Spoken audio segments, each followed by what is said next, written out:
말씀을 삼가 들으라. 누가복음 8장 18절. 한 음악 애호가의 열심입니다. 바하의 최고의 걸작은 골드베르크를 위한 변주곡으로 꼽힙니다. 그런데 어떤 음악 애호가, 음악방송국 PD가 이 곡을 감상하는 자세를 쓴 글을 읽은 적이 있는데 내가 성경을 읽는 자세와 한번 비교해서 생각해 보게 되었습니다. 나는 그 곡을 제대로 듣기 위해서 먼저 마음을 준비합니다. 내가 어느 날 그 곡을 듣기로 계획을 세우면 그 이전 며칠 동안은 다른 음악은 절대 듣지 않습니다. 그 곡만 잘 감상하기 위해서입니다.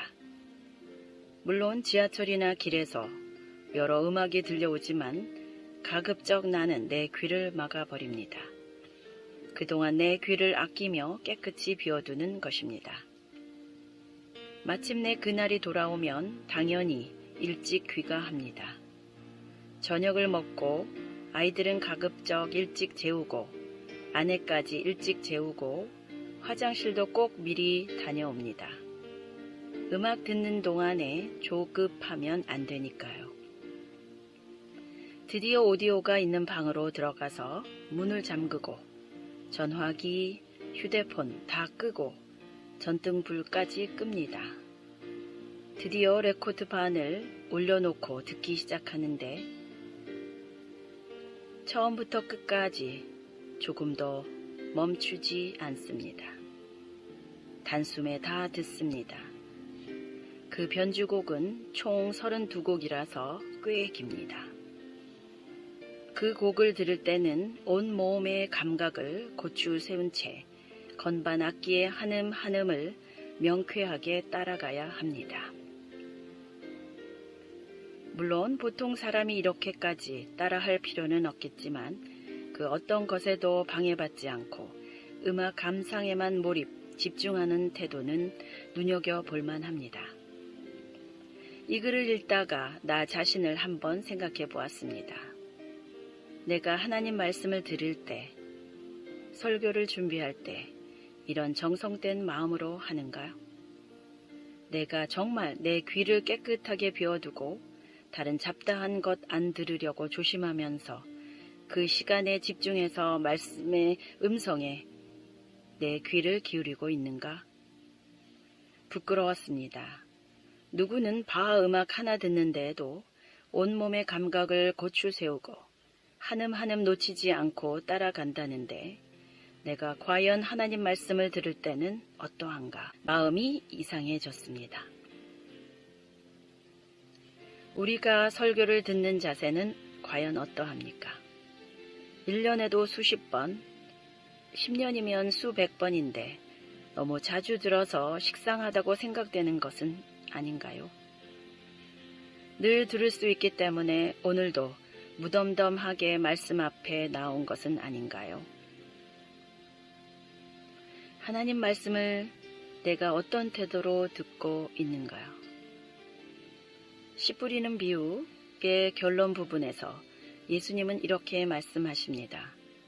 그러므로 너희가 어떻게 들을까 스스로 삼가라. 누가복음 8장 18절. 예수님은 어떻게 듣는가가 중요하다고 하십니다. 삼가서 들어야 한다고 하십니다. 주의를 깊이 기울여 듣는다는 뜻입니다. 씨 뿌리는 비유와 관련해서 생각할 때 하나님 말씀의 씨가 좋은 밭에 뿌려져 열매를 맺으려면 말씀을 들을 때 위 음악 애호가처럼 신경을 고추 세우고 들어야 한다는 것입니다.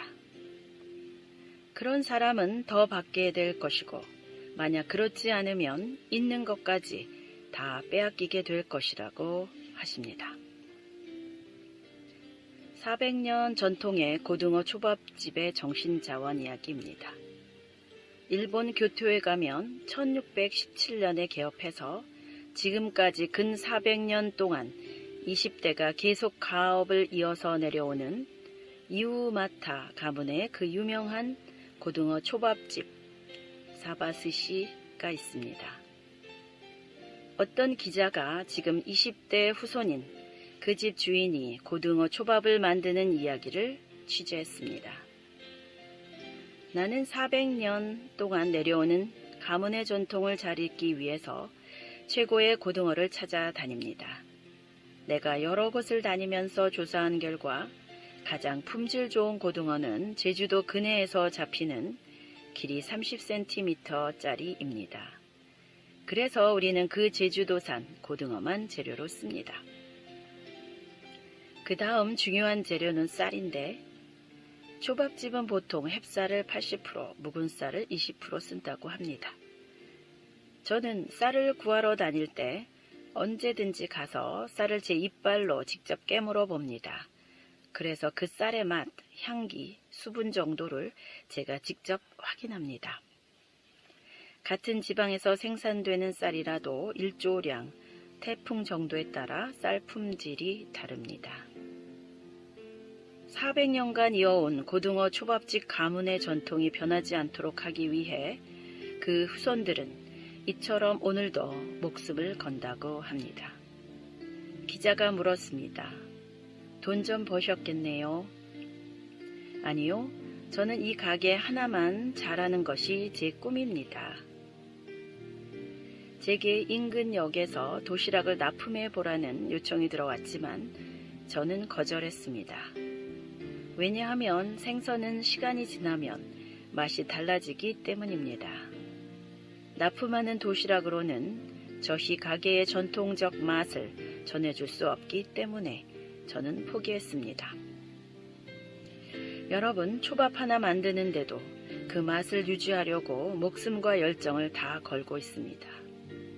무서운 자기 절제가 그 속에 숨어 있었습니다.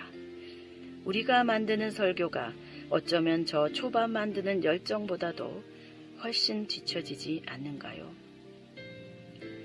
저도 너무 많이 설교하는 편인데 어쩌면 미안한 생각이 들 때도 있습니다. 내가 설교한 만큼 나 스스로 그렇게 살지도 못할 거면서 하나님께도 미안하고 여러분께도 미안할 때가 종종 있습니다. 30년을 한 세대로 치면 2000년은 66세대쯤 됩니다. 우리가 영적으로 예수님의 66대 후손쯤 되는 것입니다. 이제 우리 세대가 복음의 가문의 전통을 이어가야 되는데 위 고등어 초밥집 이우마타 가문처럼 복음의 맛과 신선도를 유지하기 위해서 우리는 과연 얼마나 몸부림치고 있는가, 말씀을 삼가 듣고 있는가 한번 곰곰이 생각해 보게 됩니다. 말씀을 삼가 듣는 것이란 무엇입니까? 첫 번째, 누구든지 등불을 켜서 그릇으로 덮거나 평상 아래 두지 아니하고 등경 위에 두나니 이는 들어가는 자들로 그 빛을 보게 하려 함이라. 누가복음 8장 16절. 등불을 켜는 진짜 목적은 빛을 숨기기 위함이 아니고 밝히는 것입니다. 마찬가지로 말씀을 들을 때 말씀의 진짜 목적이 무엇인지 밝히 깨달아 알라는 것입니다. 흐리멍텅하게 어렴풋이 깨닫지 말라는 것입니다. 그렇게 하려면 삼가 주의를 기울여 말씀을 들어야 한다는 문맥입니다. 무엇 때문에 주님이 오늘 내게 이 말씀을 들려주실까? 그 말씀의 목적을 밝히 깨닫고 그 말씀을 주신 이유를 잘 캐내어 삼가 주의 깊게 알아들어야 한다는 것입니다. 우리는 그 말의 진짜 목적을 모른 채 이야기할 때가 많습니다. 성경 말씀의 진짜 목적은 그리스도를 믿음으로써 영혼이 구원받는 것입니다. 자기 속사람이 변화되면서 새로운 천국 생활, 진정한 참 삶을 살도록 하는 것입니다. 그런데 우리가 성경을 잘못 들으면 고전적 자기 개발서적처럼 이해할 수도 있고 훌륭한 윤리 도덕 서적으로도 이해할 수 있습니다. 그 외에도 여러 가지 오해하고 곡해할 수 있습니다. 설교 시간에도 그 원래 설교의 목적은 도외시하고 주변 이야기, 엉뚱한 예화 붙들고 상처받았다는 사람들도 간혹 있습니다. 성경 말씀을 읽을 때는 그 말씀의 진정한 목적을 밝히 발견해야 합니다. 등불을 켜서 등경 위에 두어 온 집안을 환하게 하듯이 하나님 말씀을 들을 때는 그 뜻을 환하게 명확하게 이해해야 합니다. 그 말씀의 목적과 이유를 명확하게 깨달으라는 것입니다. 우리는 말씀을 들을 때 그 말씀의 진정한 의도를 명확하게 파악 못할 때가 많습니다.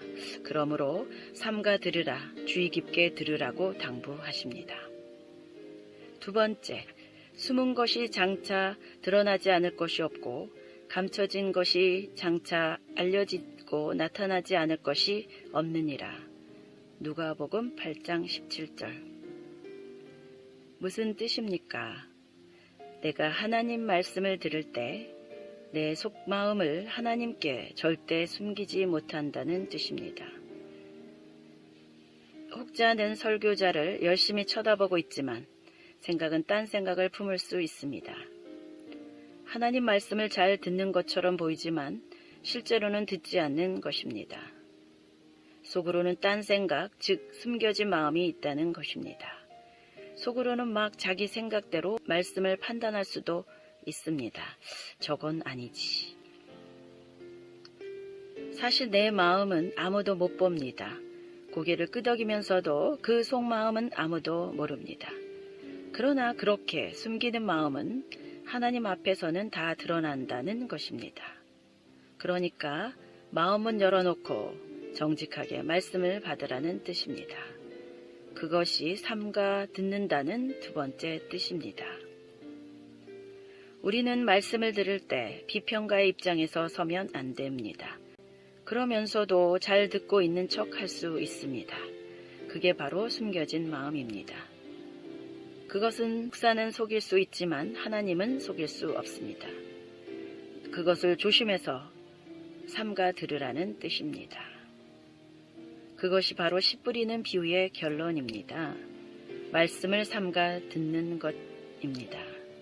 특히 당시에 바리새인과 서기관들은 말씀을 색안경 끼고 들었을 것입니다. 예수님은 삼가 들으라고 권고하십니다. 그래야 열매가 있다는 것입니다.